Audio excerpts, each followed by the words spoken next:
Today, I'll talk about President Biden's defense of his $6 trillion spending plan. I'll discuss the IRS stimulus checks and also the potential fourth stimulus check. Also, big banks say Biden's tax plan will hurt America and give testimony of it before Congress. Hello and welcome to today's June 1st daily news report, as well as ongoing stimulus check package information video. If you're a subscribed member of my community, then welcome back. And if you're not, consider subscribing right now so I can keep you up to date on what's going on in Washington, D.C., what's going on in the economy, and what's going on in the world. All right, now remember, I will never ask you to text me for financial advice, tax advice, or anything. Those are scammers. Avoid them altogether. And tonight is the last night to sign up for Casey and I's $3,000 giveaway with prizes and cash to 20 winners. I'm excited to see who the software picks, and those people will be alerted via email that they won. So that ends tonight, and I'll let you know about a new contest at the end of this video. All right, now several of you are expecting to receive an IRS stimulus check for around $1,000 after overpaying on the first $10,200 of unemployment money in 2020. Now, many of you said you have not received this check, but also yesterday I noticed that there were several people that said that they had received an update that they would receive a direct deposit this week on June 3rd, so in just a couple of days. So for those of you who received this message, will you please leave in the comments, how did you get this message? Was it emailed to you? Did you check the Where's My Refund portal? Or how did you get that update? Please let us know, because there are tens of thousands of people in my community that would benefit from those IRS stimulus checks, but they don't know where it is, right? It was supposed to happen in May. We're now in June. So please let us know in the comments. All right, now President Biden has released a written statement defending his $6 trillion spending budget plan. He wrote, "I released my budget for the upcoming fiscal year. It builds on the progress we've made over the last few months and makes historic investments that will help our nation build back better for decades to come. It is a budget that reflects the fact that trickle-down economics has never worked, and that the best way to grow our economy is not from the top down, but from the bottom up and the middle out." Biden wrote this in a message to Congress. He finished by saying, if we make that understanding our foundation, everything we build upon will be strong. Now, Nancy Pelosi jumped in and said that this big spending by Democrats shows just how committed they are to working families and also the middle class.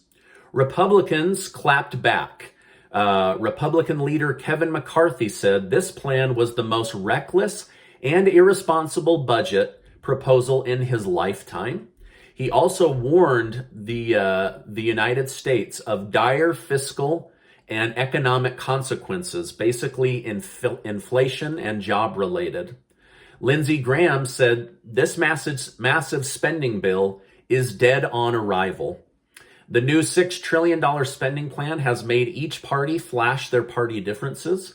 Democrats, for the most part, want to expand government and have government be a larger part of citizens' lives, while Republicans want to shrink government and have government and regulation be a smaller part of citizens' lives.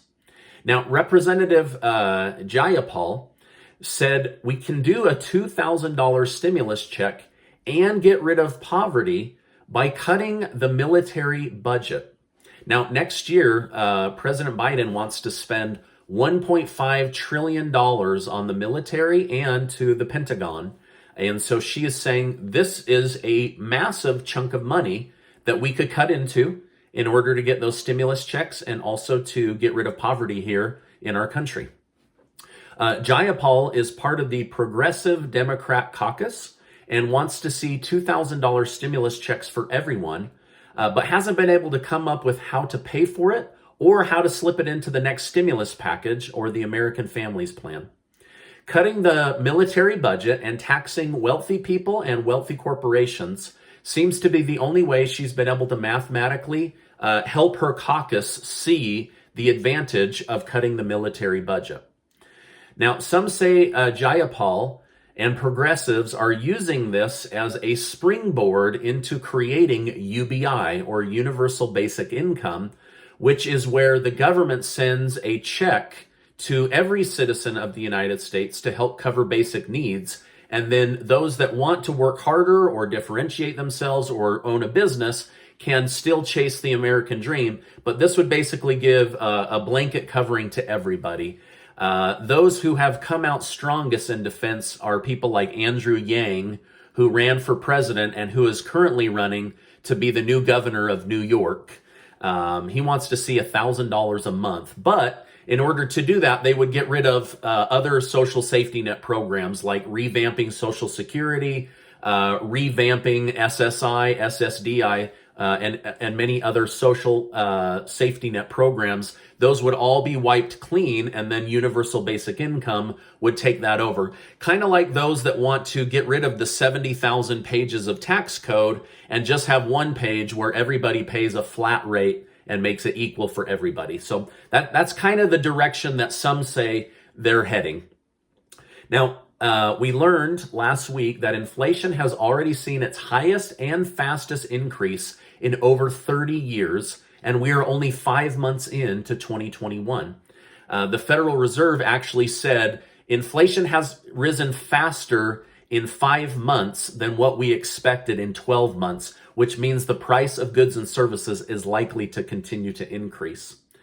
Now, some are saying this high inflation or rising cost is proof that we need to be doing more government help and more government stimulus, while others are saying this high inflation and rising costs of goods is specifically because the government inserted themselves into the free market, and they are the reason for the rising costs of services. So there's a dichotomy of understanding on what is causing this, right? Should government be the solution, or was government the problem?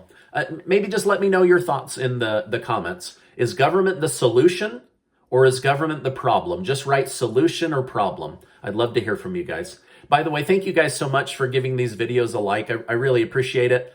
Helps me get the word out on YouTube, and also gives me a nice little thumbs up for all the research. So I love bringing you guys the news, so I hope you guys like getting it.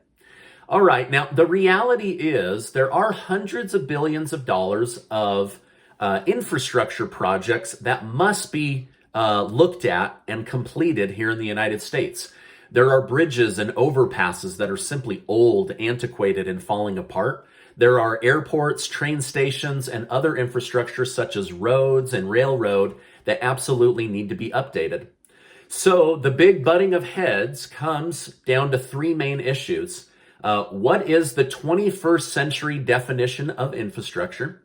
Second, how much money should be spent and where should it be spent? And finally, how is the government going to pay for this? Now, Transportation Secretary Pete Buttigieg, I hope I said that right, said that infrastructure is everything. And so this is why Democrats want to spend $2.3 trillion, while Republicans want to stick with traditional infrastructure while including things like clean water and faster internet as new areas of infrastructure. Right now, Republicans want to spend just under $1 trillion on Biden's Build Back Better plan. And part of that money they want to take from Trump's stimulus package and Biden's stimulus package. Right now, there are hundreds of billions of dollars just sitting that the U.S. government is not using from old stimulus packages. And so Republicans say, before we print new money, which will cause inflation, let's tap into old money, which has already been passed. Now, Democrats are saying, no, no, no. We will find a home for that old money, and we need to print new money so that we can get these projects done. So again, there's butting of heads on philosophy here, right? Now, on taxation, Republicans are saying with a smaller budget and far less spending, we won't need to raise taxes on people or companies. Democrats want to raise taxes on corporations and on the wealthy. However, they also want to remove the Trump tax cuts on people that make $100,000 or less, which is the majority of people that watch this channel. Now, in fact, Janet Yellen of the Treasury announced that her main focus in the upcoming G7 global conference will be to convince other industrial nations to have a minimum 15% corporate tax rate, but that they should all bind together around this 28% number. Now, in the real world, this is called price fixing, and you can go to jail. But in government, it's called getting more tax money from people. Now, can you imagine if phone companies or internet companies or gas companies all got together secretly and said, let's raise our prices and then hold them, and people will be forced to pay what we say, right? That's price fixing, right? Now, last week, the CEO of Chase Bank, Jamie Dimon, testified to the House Financial Services Committee on the plan to raise taxes as a disaster that will hurt America. This is a guy that understands numbers, large numbers, very, very well. Dimon said that the plan is a plan to drive jobs, R&D, and capital overseas to competing nations. It would be a mistake for America. The CEO of Citigroup also testified that it could put the U.S. in a position of being less competitive. High foreign taxes in the U.S. means countries won't want to grow here or create jobs here. High taxes on U.S.-based companies means less jobs and less competitiveness on the global stage. China announced a major shift in policy. The government announced that they will now allow families to have up to 3 children. Even though China is the largest population of humans in the world with 1.4 billion people, last year there were only 12 million new births. So this means that, like the United States and other industrial nations, China's birth rate is not replacing itself. So China has an aging population, with the majority being men because of past government policy.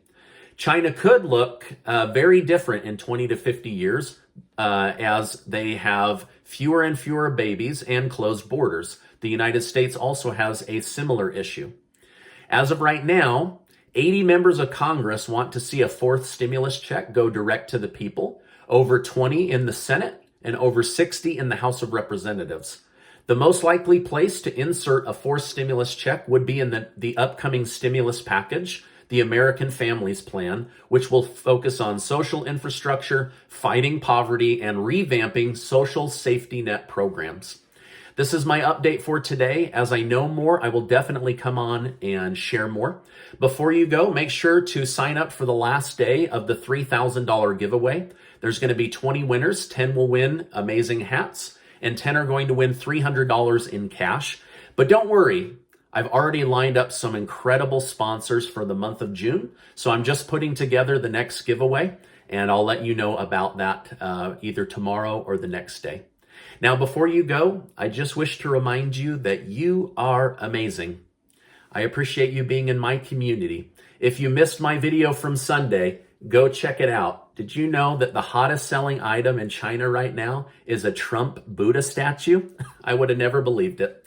Hey, I appreciate you so much, and I'll see you on the next video.